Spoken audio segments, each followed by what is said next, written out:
नमस्कार, मैं गिरीश आप सभी का स्वागत करता हूं हीरा एग्रो इंडस्ट्री में। आज का जो यह वीडियो है यह एक पार्ट है सवाल आपका जवाब हमारा यह वीडियो सीरीज का।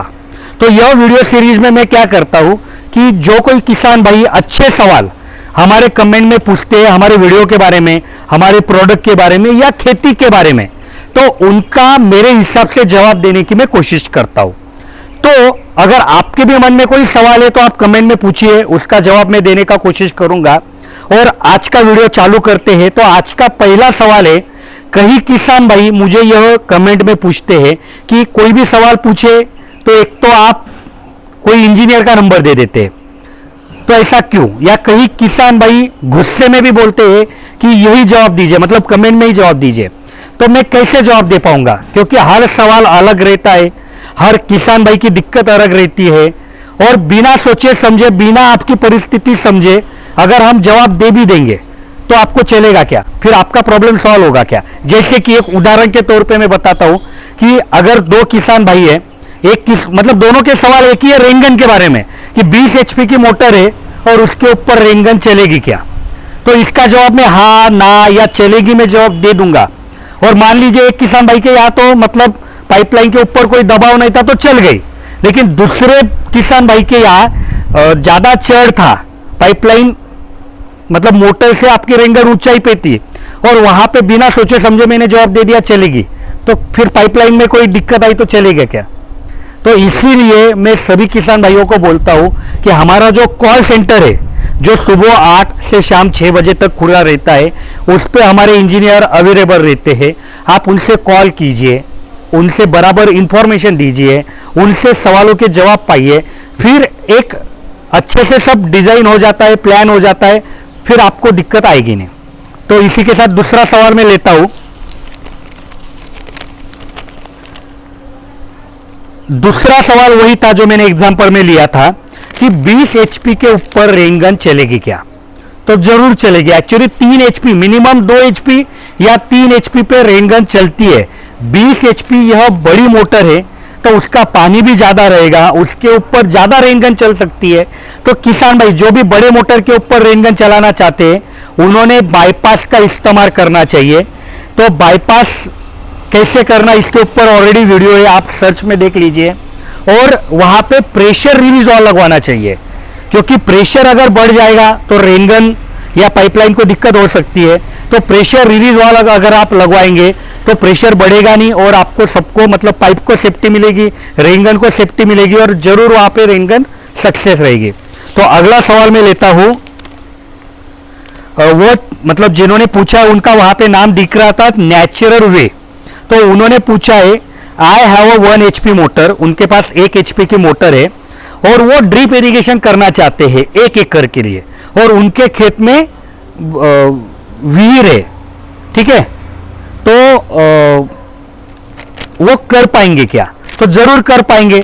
देखिए मोटर छोटी है या बड़ी है, क्षेत्र 1 एकड़ है या 10 एकड़ है, या आप पानी बोरिंग से उठाते हो या कुएं से उठाते हो या कहीं और से, इससे कोई फर्क नहीं गिरता। लेकिन यह चीज आपको समझना पड़ेगा कि आपके पास जितना भी पानी है उसको आपके क्षेत्र में कैसे विभाजित किया जाए।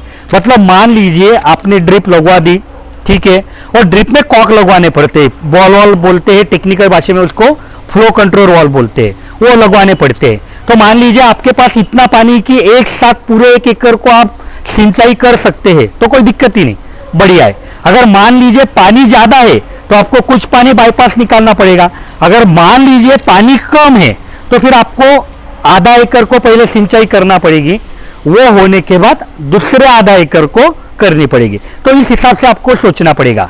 तो आप हमारे कॉल सेंटर को कॉल कीजिए, वहां पे आपका ड्राइंग दीजिए, एक आपका मोटर का LPH मतलब कितना पानी गिरता है वो गिन लीजिए, उस हिसाब से आपको काम करना आसान रहेगा। अगले 2 सवाल एक साथ लूंगा मैं।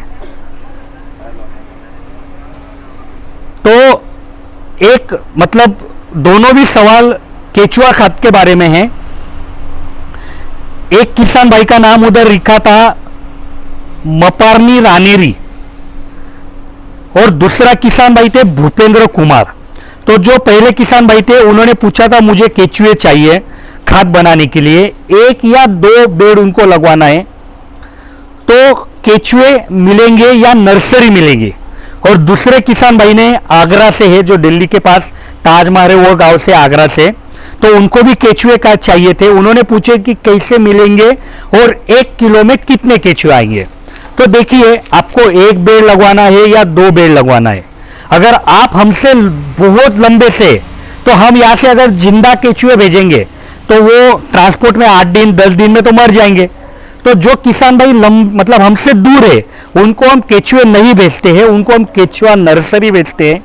केचुआ नर्सरी में कुछ जिंदा केचुए भी आएंगे, हो सकते हैं कि वो अगर ट्रांसपोर्ट में मर भी जाते हैं, हम तो यहाँ से डालेंगे, लेकिन हो सकता है कि ट्रांसपोर्ट में मर भी गए, लेकिन वो केचुआ नर्सरी में केचुओं के अंडे रहेंगे कि वह अंडे से आप केचुए वापस पा सकेंगे। लेकिन हमने जितने भी लोगों को केचुआ नर्सरी भेजी है, 1 महीने तक भी अगर ट्रांसपोर्ट में रहा तो उनको वहां पे जिंदा केचुए मिले। लेकिन नहीं भी मिलते हैं तो चिंता करने की जरूरत नहीं, वह नर्सरी जैसे हमने बनाई है, बताया है, वैसा आप लगवाइए, वहां से आपको 20 या 25 दिनों में केचुए मिलने प्रारंभ हो जाएंगे। तो ज़्यादा इंफॉर्मेशन के लिए केचुआ नर्सरी का वीडियो देखिए। और अभी लंबे किसान भाई को मैं अगर मतलब जो ज़्यादा लंबा है हमसे, उनको मैं केचुआ भेज ही नहीं पाने वाला हूँ, तो 1 किलो में कितना केचुआ आता है वो सवाल का जवाब ही नहीं रहेगा। लेकिन जो किसान भाई हमारे आजू बाजू से, कि जो हमसे आके केचुए लेके जा सकते हैं, उनको हम सीधा केचुआ देंगे, वो केचुआ आपको किलो के हिसाब से मिलेगा। और यह मैं नहीं बता पाऊंगा कि 1 किलो में कितना केचुआ बैठेगा, क्योंकि देखिए जैसे मौसम रहता है वैसे केचुओं की ग्रोथ होती है। तो अगर आप जब आएंगे, जब हमारे पास बड़े केचुए रहेंगे, तो आपको बड़े केचुए संख्या में कम मिलेंगे, ठीक है। लेकिन जब आप वो आपके बेड पे डालेंगे तो वहां पे वो अंडे जल्दी देंगे, उससे बच्चे जल्दी पैदा होंगे। अगर जब आप आते हो तब हमारे पास अगर छोटे केचुए, तो वो संख्या में ज्यादा आएंगे, लेकिन उसको बड़ा होने में थोड़ा टाइम लगेगा, तो उससे कोई फर्क गिरता नहीं है। अभी और एक किसान भाई ने सवाल पूछा था, उनका नाम मुझे याद नहीं, उनका जवाब मैंने कमेंट में ही दे दिया था, लेकिन अभी केचुआ की बात चल रही तो उसका भी जवाब दे देता हूं। वो किसान भाई ने पूछा था कि केचुआ नर्सरी में जो अंडे आते हैं वो कौन से प्रजाति के रहते हैं। तो देखिए, मैंने कई वीडियो में बोला है कि हमारे पास 3 प्रजाति है, आइसिना फेटिडा, यूजिरस यूजिना और ऑस्ट्रेलियन स्प्रिंग अर्थवर्म। तो ये तीनों प्रजाति का मिक्सिंग में हम अंडे देते हैं।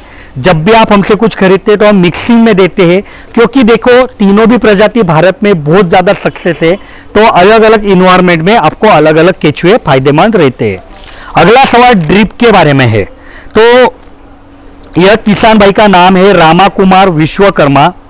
इन्होंने पूछा है, sir please can you explain the layout design with example of numeric.